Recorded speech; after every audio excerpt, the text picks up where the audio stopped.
Good day. Tuturo ko sa inyo paano magpalit ng password pag ganito yung Wi-Fi modem nila.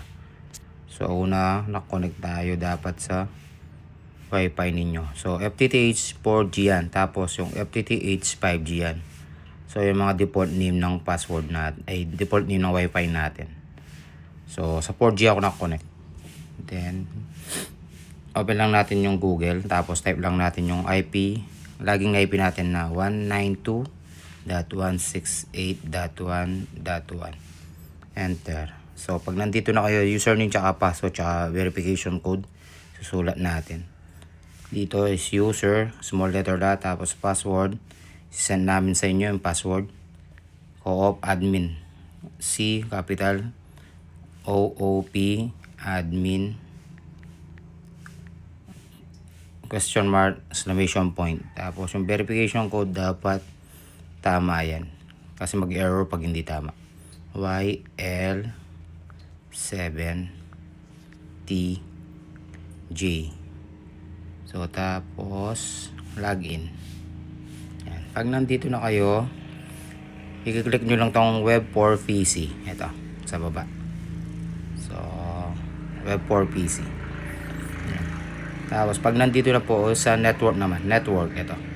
Sa taas, network.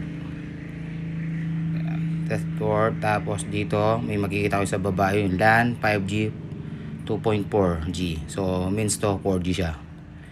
So dito unang papalitan natin is kung saan kayo nakakonect, yun ang papalitan niyo, yung iba, yung kabila. Kunwari ito nakakonect ako sa 4G. So papalitan natin una is 5G. Bakit? Kasi pag 4G kayo nakakonect, tapos papalitan nyo is 4G, pag nagpalit na kayo ng Wi-Fi name dito, madi-disconnect agad kayo. So hindi nyo matutuloy. Tapos gagawin nyo muna is maglalagin ulit. Tapos pag hindi nyo pa na-logout ito may logout kasi yan sa taas yan, logout. Yan. Pag hindi nyo pa na-logout to, hindi kayo makakapasok sa GUI ng modem natin. So gagawin nyo muna is i-off nyo muna yung modem, tapos i-on ulit, tapos papasok dito. So medyo hassle po.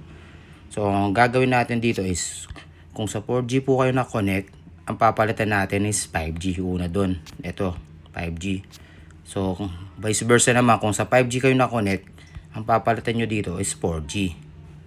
So tandaan nyo po yun ha. So na-connect ako sa 4G, so papalitan natin dito is 5G. Ayan, click natin yung 5G. Tapos pagka-click dito, ito yung SSID, ito yung Wi-Fi name. So papalitan po natin to.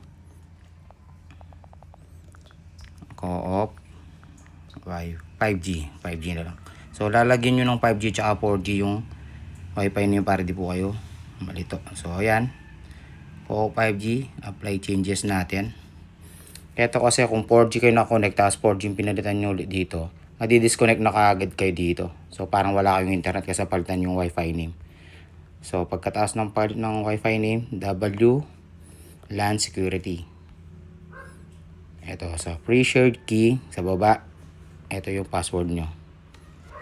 Yan ang default password dito. So papalitan din natin to. Ganito lang yung password, lalagay ko yung dun sa login. Co-op admin question mark exclamation point. So pag ganyan, make sure na screenshot nyo muna para in case na makalimutan nyo, pwede nyo balikan. So ito yung 5G natin ha. So apply.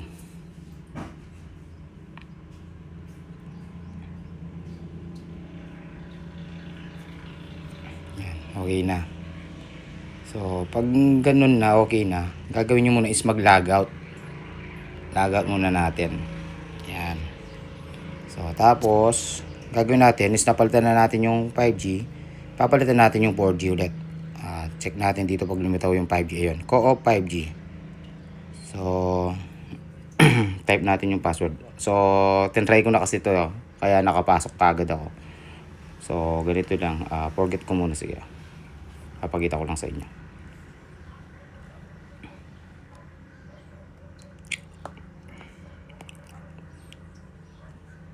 On off natin para lumitaw yung 5G. Ayan, Co-op 5G. Ayan. Tapos enter natin Co-op admin question mark exclamation point. Ayan. So yan, pag nakakonect na kayo sa 5G, yung 4G naman papalitan natin. Ayan, 4G yung FTTH. So, back tayo dito. User, co-op, admin, question mark, exclamation point. X460A. Dapat tama yung verification code. Ayan. So, same na yung ulit yung gagawin natin. So, web for PC, tapos network ulit. Under na network yung 2.4G. Yan. So, same procedure lang kanina. Ito yung SSID natin is yung co-op.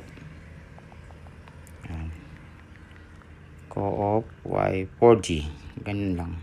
Sample lang naman tayo. Tapos, apply changes. Basta lagyan nyo na sa uli yung 5G tsaka 4G para hindi kayo malito kung ano yung 5G tsaka 4G. So, tapos dito ulit, double LAN security, reshared key. Ito. Pwede kayong palitan yung password ninyo, same lang. Kanina kasi is ganito siya eh.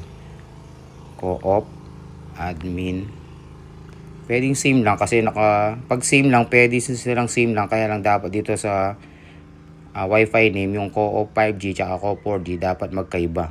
Kasi kung pares lang na Wi-Fi ni, tas pares din sila ng password, malilito yung yung network. Minsan mawawala kayong connection, madi-disconnect kayo. So kailangan talaga iba yung Wi-Fi name. Yun lang, importante magkaiba yung Wi-Fi ninyo. Pero yung password pwedeng parehas lang sila. So, yan. Co-op, admin, or admin na lang. Admin, co-op. Bagtaran natin. Yan. Tapos, screenshot ulit. Yan. Pag okay na, apply changes natin. Make sure screenshot nyo po yung yung password niyo para din makalimutan. Yan. So, okay na. Pag okay na papalitan, ito yung laging tatandaan, ilalogout muna to. Yan. So, yung 5G okay na, nakonect tayo. Ito yung 4G naman natin.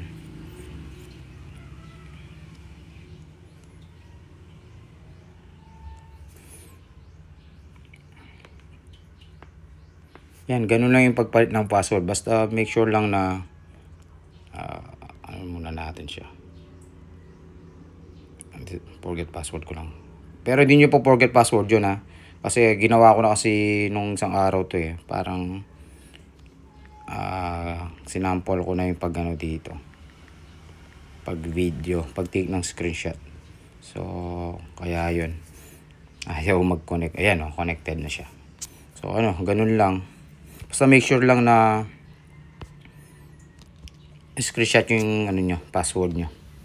Ayun lang.